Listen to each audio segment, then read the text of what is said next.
sinabi nilang sa media na si Sandro yung una nag-text eh. That's why I'm doing this for my son. And for all the others na dumaan sa ganitong sitwasyon na walang kakayahang lumaban. This was the first text. At 3:59 a.m. Hi Sandro, saw you kanina. Didn't get to say hi. Nakauwi ka na? That was from That Jojo. is 3:59 a.m. Yes po. What day? And then sumagot si Sa anong araw yun? 20 po yung yung August? July. 20 po yung gala. So this is 21 ng 21 na. araw. Opo. Okay. Sir Jojo, sorry po. Di po kita nakita kanina. Naka-check-in po kami right now dito sa Marriott, sir. Sino nag-text yan? Po? Sino nag-text yan? Jojo. Hindi. Yung text si Jojo, saw you kanina. Didn't get to say hi. Nakauwi ka na ba? Okay, sumagot si Sandro. Sir Jojo, sorry po. Hindi po kita nakita kanina. Naka-check-in po kami right now sa Marriott, sir. Yun yung sagot ni Sandro. Opo. Hope to see you soonest, Sir Jojo. See you soonest. Sino nagsabi Sir nun? Jojo. Sino Ha? nagsabi nun? Si Sandro. Sandro. Kasi- Okay, sabihin mo Yes. lang. From Sandro. Is every Para klaro sa tao. event, lagi lagi magbabati si Jojo kay Sandro ng, Hi Sandro, happy birthday, Merry Christmas. So matagal na silang Okay, sige. magka-text ng gano'n. Proceed. And then, nag-text ulit si Jojo. Po? What time? Wala. Wala. Basta magkakasunod to na text. Sige. Okay. Enjoy. Still partying? Sino kasama mo? Text si Jojo. Text si Jojo. Kumakain lang po right now. Kasama ko po friends ko. Sila Miss Nate and Elijah Alejo. Si Sandro yan. Si Sandro yung nag-text. So sabi ni Jojo, be safe. Okay? Tapos sumagot ulit si Alonzo, si Sandro ng, thank you, Thank you, Sir Jojo. Hope to work with you. Hope to work with you again. See you soon po. Okay? Tapos, nag-text si Jojo. Nabitin ako sa inom. Ha. Sabi ni Jojo. Tapos sumagot si Sandro ng, ako nga din po eh. Tapos sumagot ulit si Jojo. Yes, soon, cast kita. Yung reply niya was dun sa text ni Sandro na, thank you Sir Jojo, hope to work with you. See you soon po. So, siguro, misa kasi may mga messages na papasok late na eh. So, ito yung sagot naman ni, nauna yung nabitin ako sa inom, kesa ron sa, yes soon, ikakas kita, nagdidirect ako now. Sabi ni Jojo. Wow, sir. Looking forward to that too. Oh, tapos sumagot ulit si Jojo. Gusto mo ba? We have some alcohol here in the room. We can order some more. Saan po kayo, sir? Sabi ni Sandro. Belmont Hotel. Katabi lang ng Marriott's. So sabi ni Sandro, sino-sino po kayo, sir? Ha. Just me. Sumagot si Jojo. Just me. And then, matagal na yun, hindi nag-reply si Sandro. Siyempre, yung bata, nakita niyang siya na mag-isa, hindi yung sumagot. Takot, di ba? Okay, so, after a while, siguro, nung na-realize na hindi na sumasagot si Sandro, at 4:37 a.m., ha. Sumagot na si Jojo after a while kasi hindi na nga nag-reply si Sandro. Ha. Just kidding. Kasama ko the drama peeps. But we're wrapping up in a bit. Okay? Siyempre, kahit sinong artista na baguhan, given a chance na makasama mo yung drama peeps, you will take the chance. Dahil pagkakataon mo yun, i-market yung sarili mo eh. Makasama sila, makaparty mo. Di ba? Siguro sabi ni Sandro, this is my opportunity. Yes. My cast. That's why. Kaya nga, I would also do the same. naintindihan ko naman siya doon sa point na yun. Pero sabi ko, mali pa rin yung oras. That was yun yung kumbaga, sermon ko bilang magulang. Mali yung oras. Pero syempre, Sandro is was of age what time- already. that was 23 what years time? old na siya, ha? That was what time? 4 For in 37. the morning. Yes po. And then, sir, andyan ba kayo, sir? Kasi nga, I'm with the drama peeps, di ba? So sabi ni Sandro, andyan ba kayo, sir? Baka po pwede dumaan saglit. Ha, ha, ha, ha. Kabababa ko lang po. Hindi. Sumagot mo na siya ng sure. May kasama ka? Your Honor, please, we would like to, because we also have a copy of the Can you let Mr. Mulak finish first before you rebut or we submit to that, Your Honor, Mr. Chair. Sure. May kasama ka? No po, ako lang. Kabababa ko lang po sa room ng friends ko. Ox. Sabi ni Jojo. And then, no po. May kasama ka? No po, ako lang. Ox, Belmont Hotel, 700B. Okay po, akit po ako. Yun po. Just proves na sila yung una nag-text. Sila, di ba? but they admitted na kayo una nag-text, diba? Yes, Your Honor, there was no denial that it was my client who first texted, Your Honor. There was no denial with respect to that, Your Honor. The only matter that my client was denying was, Your Honor, but was with regard to the invitation. That is our allegation, Your Honor. Eh, bakit yung pinalabas sa media na si Sandro yung una nag-text? Your Honor, we have no wala po kami pinapalabas po sa media na si Sandro ang unang nag-text, Your Honor. There was no like that. We just mentioned that there was a message like that, Your Honor. But you did not mention the prior conversation, the prior text before you Yes. you came out with that text. Yes, Your Honor, because it The was media. an answer to a question by a media person. Hindi, pinalalabas nyo kasi, base ron sa text na yun, na pinalalabas ninyo, na sige, pupunta muna ako dyan saglit. Dumaan saglit. Okay. Yan ang pinalalabas nyo sa media eh. So you were making it appear that it was Sandro who first texted Jojo. It was not our intention, Your Honor. We just mentioned it Ang hirap kasi, as an existence. There's an existent text, Your Honor. ang hirap kasi, you did not mention, paulit-ulit na lang ako kanina, you did not mention the previous text. That's why Sandro prompted to text you like that, to text him like that. Nadadaan ako dyan because Sandro, nung nag-text si Jojo na sinabi, I am with the drama peeps. So, komportable si Sandro na pumunta doon dahil may maraming tao. Oh. Kasi nung sinabi ni Jojo doon sa text na ako lang, hindi nag-reply si Sandro eh. It took a while for him to reply because Jojo texted again, no, joke lang. I am with the drama peeps. That's why he was convinced and he went to the room of ano. That's why he texted that text na sige, dadaan lang ako saglit. Ganun lang yun. Your Honor, with respect to all the messages, Your Honor, it's just that we have to include, Your Honor, also the whole message, Your Honor, stating that after he messaged, kasama ko the drama peeps, but we're wrapping up in a bit, Your Yeah, Honor. sinabi naman ninyo. Yes, Your Honor. Oh, We just want to manifest that, Your Honor, and to put that on record. It is up to the courts to appreciate Submit to that, Your Honor, Mr. Chair. your pieces of evidence. We are not a court here. We are here to investigate in aid of legislation. Yes, Your Honor. We submit, Your Honor. What else do you want to say? Then, Your Honor, since, Your Honor, there's already an investigation being conducted by the Yeah, well, Yeah. this is a different investigation.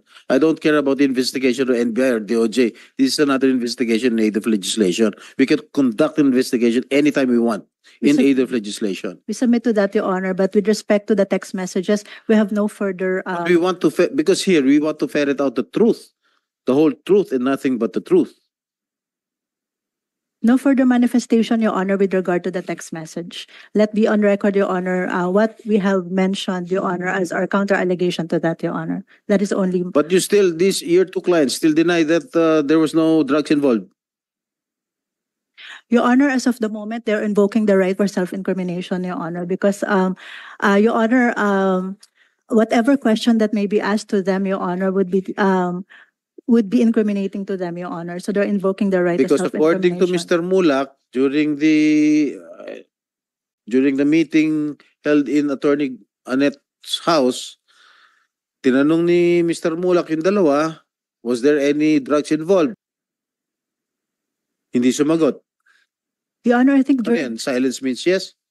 Your Honor, during the executive session, which I don't want to divulge, Your Honor, since it's an executive session, it was already being answered by my client, Your Honor, that specific question. But since this is an What was their open, answer? during the executive session, No. they denied, Your Honor, during the executive session. Yeah, of course. Oh. But that is, Your Honor, I believe that during So the, they still deny that.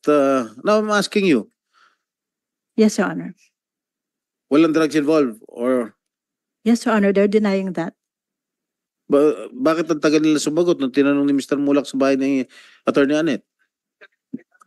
3 times daw. As per my client, Your Honor, they're denying that matagal po silang sumagot. So at any rate, Your Honor, it's an allegation versus counter allegation, Your Honor. Okay, you let your client answer. You're only Submit, there Your to Honor. give legal advice. Your Honor, nung tinanong niya po kami point blank, hindi po kami, wala po kaming hesitation. Sinabi lang po namin na no. Ba't nagtagal ka Wala bago po kaming sumagot? masamang ginawa sa anak At yung mo. lawyer mo sinabi, they invoke the right to self-incrimination. Yes, Yan naman kasi lagi yan ang gasgas na linya pag nabubuking. hindi po, Your Honor. Wala pong nabubuking, wala po kaming inaaming allegations. We're denying all allegations. We're just, Your Honor, respectfully, we have constitutional rights too, and we just want our rights to be protected in this forum. There's a process that's ongoing. There's a case filed against us, and we would like to answer that in the proper forum, Your Honor. That's why we're invoking that, but not because we're guilty. We maintain our innocence. We are not guilty. We have said this over and over. There was no hesitation when he asked us, and I said, no, wala kaming ginawa masama sa anak mo. So Jojo, Mr. Chairman, with your permission. So Jojo, you're denying the sexual harassment allegation. Yes, Your Honor. Yung angle na yan. Yes, Your Honor. Drugs. Drugs. Yes, Your Honor. No. You still deny Yes, Your Honor. that there were drugs involved. Yes, Your Honor. Ano yung diniktik mong powder substance? Wala pong ganun, Your Honor. Baka lumabas sa So investigation yan. Jojo, ibig mo sabihin nagsisinungaling si Sandro? Well, I cannot speak po for Sandro Mulak, Kasi- Your Honor. I saw him personally after 2 days. Is that correct? The next day. The guy is really shaking. Masyadong apektado siya. No? Talagang na-trauma yung bata eh. So kung yung bata ganun ng reaksyon, me personally nakita ng dalawang mata ko, ikaw kilala din kita, kasama ka namin sa project, but ang sa akin lang, siyempre doon lang tayo maninindigan sa tama eh, no? Dahil so unfair. And si Nino pa. You know Nino. Diba? Alam mo, hindi na usapin dito yung issue about you, issue about the Mulak, so Sandro. Ang issue dito ngayon, yung pangkalahatan, we want to avoid this, yung ganito mangyari muli. Ang daming lumalabas na nagpuputukan sa iba't ibang istasyon, ito mga naaabuso, ganito, ganyan. Yun ang iniiwasan natin. Kaya Mr. Chairman, no, anyway, syempre, ang lalabas dito ngayon, he said that, ganito, ganito. So, leave it to the committee kung ano man yung magiging decision nyo. But sa tandaan ninyo, hindi kami na may personal dito. Yung sa atin lang, in aid of legislation, para ma-avoid natin at maiwasan na maulit yung mga ganyang pangyayari. Pero sa totoo lang, ako, me personally, nakita ko yung bata, nanginginig siya. Sa mata ko, totoo yung sinasabi niya. Yun lang, Mr. Chair. Senator Jinggoy? Okay po. Siguro, you'll schedule another hearing with the permission of the chair. I hope si Sandro can attend the next hearing if he's physically fit to. Senator, I will Clear. talk to him. And also to the behavioral science. Siyempre, hihingin ko pa rin po yung advice din po ng doctor kung okay na, kung feeling nila kaya na ni Sandro. Although, Sandro told me that he really wants to. Kaso yun nga lang, nag-advise yung behavioral science na huwag muna. Siyempre, mas pakinggan ko yung expert, di ba? Of course. Pero he personally wants to talaga. Alright, NBI, siguro tapos na kayo mangolekta ng mga ebidensya ninyo by the time, Thursday. Oh, Good afternoon again, alright. your honorable senators. We actually scheduled to see Sandro again on Wednesday. On Wednesday for the third mental status examination. And of course, it would be up to the parents and the council if if Sandra is willing also. However, at this point in time, the way we see it, I agree with Senator Bong. He is in trauma and it's going to be difficult for him to appear in public because somehow it nanunumbalik po sa kanya yung pangyayari. Yung simptoma po na nakikita namin, kung patuloy pong ma-expose siya dito, it will exacerbate the symptoms that he is undergoing. But of course, it would be up to Sandro, their counsel, and the parents. Okay, we will just leave it up to the father and the opinion of your division. Okay. Attorney Laika ba? Conales. Yes, Your Honor. So Your Honor. pwede nang makolekta yung mga ebidensya ninyo by Wednesday, so we will conduct another hearing on Thursday with the permission of the chair.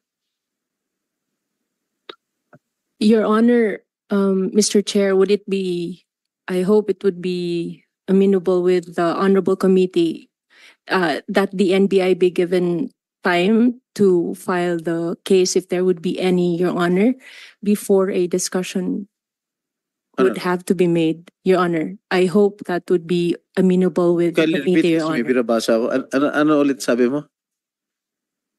Kung maaari po kaya, Your Honor, na mabigyan ng pagkakataon ng NBI na mag-file ng kung meron mang kaso bago po sana natin i-discuss sa publiko, Your Honor. However, Your Honor, the NBI would be willing to provide to you the report for purposes of the Senate Committee's appreciation, Your Honor. The only plea of the National Bureau of Investigation is that before any case would be filed or the investigation be terminated, that the same would not be disclosed to the public, Your Honor. When are you going to file?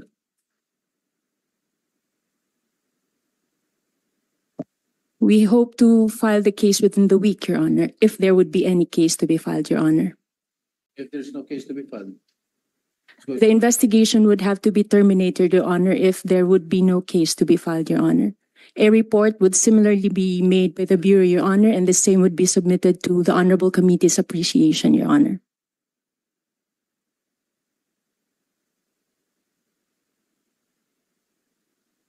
Basta sabi ni Sandro, when you testified earlier, na ayaw nila makita yung dalawa. Yan talaga yung inaalala ni Sandro. Ayaw niya kasi makita lang personally yung dalawa. Yeah, alright. Pwede Which, siya pwede lahat ba, naman po yata ng ganong klaseng kaso, ganun talaga yung naging effect. alright, pwede ba siya virtual?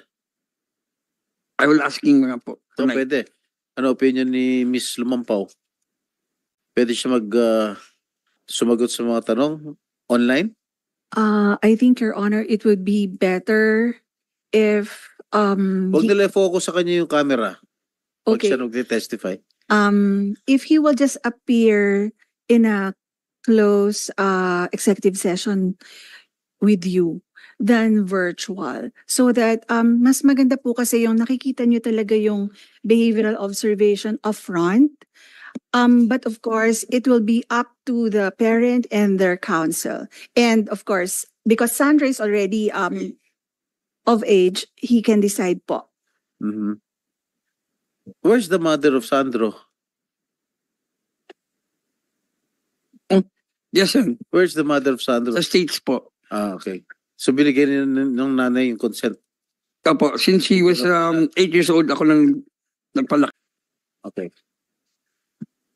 So, kailan na?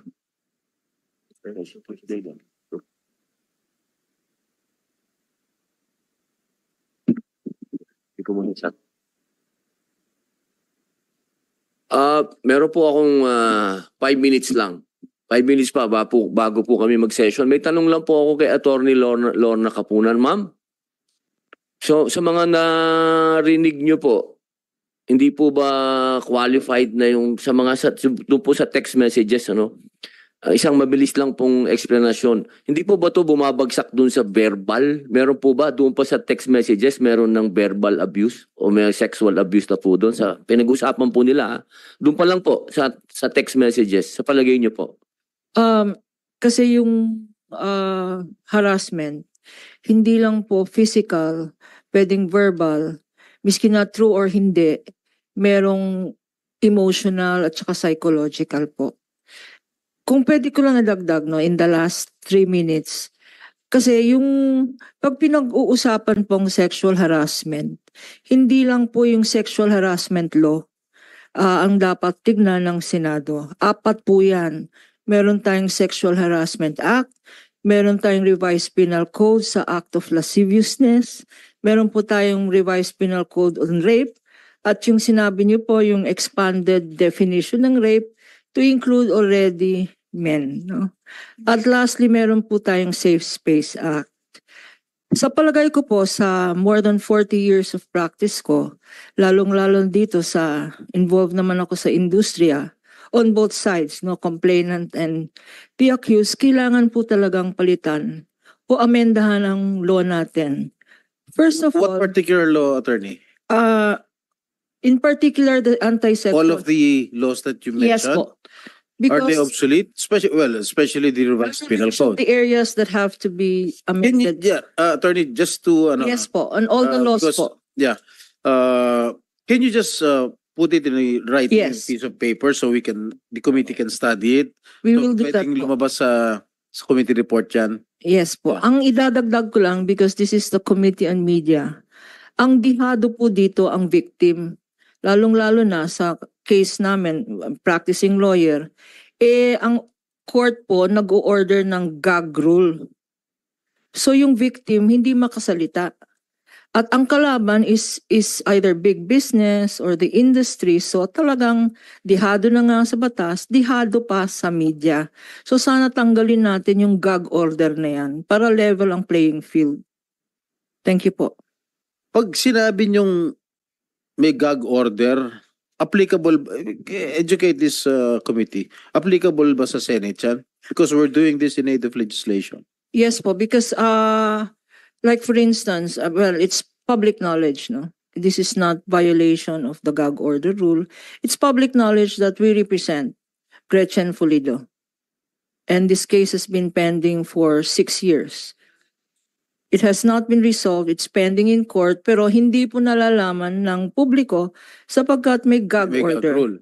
And unfortunately, because of the gag order rule, victims cannot ventilate yung cases of sexual harassment because media is controlled by companies na sponsors nila, na ang industriya, di ba?